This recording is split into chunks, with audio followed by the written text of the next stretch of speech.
বলছি প্রচুর ডায়মন্ড হারবারের সমর্থক দেখতে পাচ্ছি আজকে, কি মনে হচ্ছে আজকে ম্যাচে কি হবে? অবশ্যই আমরা জিতবো। আমরা ঈশ্বর আল্লাহর কাছে ধরে নিয়ে এসেছি আমাদের প্রিয় সাংসদ, আমরা ডায়মন্ড হারবারের যিনি আইকন অভিষেক বন্দ্যোপাধ্যায়ের নির্দেশে আমাদের ডায়মন্ড হারবারের যে পর্যবেক্ষক আমি মহামেটের ব্যবস্থাপনা আজকে আমরা যেখানে 50 থেকে 70খানা বাস নিয়ে আমরা গোটা বিধানসভা জুড়ে এখানে আমরা উপস্থিত হয়েছি। আমরা আশা রাখছি আমরা অবশ্যই জিতব। আর ডায়মন্ড হারবার জিতলে কি উদযাপন হবে, তার কি কোনো সেলিব্রেশনের প্ল্যান হয়ে গেছে? গোটা বিধানসভা জুড়ে আমরা ডায়মন্ড হারবার বিধানসভা জুড়ে সেলিব্রেশন হবে, আতশবাজি রাত্রির মধ্যে হবে, পিকনিকের আয়োজন করা হবে। আজকে সারা রাত একটা উৎসব ডায়মন্ড হারবারের কাছে। আমরা গর্বিত আজকে ডায়মন্ড হারবার ফাইনালে উঠেছে।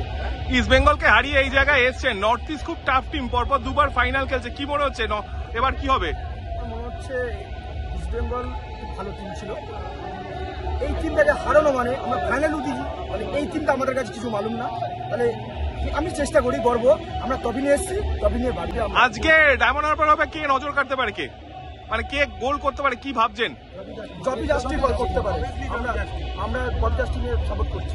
দাদা আপনার থেকে জানতে চাইবো, ওদের টিমে রয়েছে মরক্কান সুপার স্ট্রাইকার আলাদিন আজারে, যাকে নিয়ে প্রচুর কথা হচ্ছে, কি মনে হচ্ছে আজারেকে আজকে আটকে দিতে পারবেন?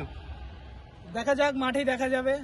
আমরা তো ভরসা রাখছি কিবুদার উপরে, কিবুদা যেভাবে মেনটেনেন্স পরিচালনা করছে আমরা অবশ্যই ট্রফি নিয়ে বাড়ি যাব, এটা ভরসা রাখছি আমরা।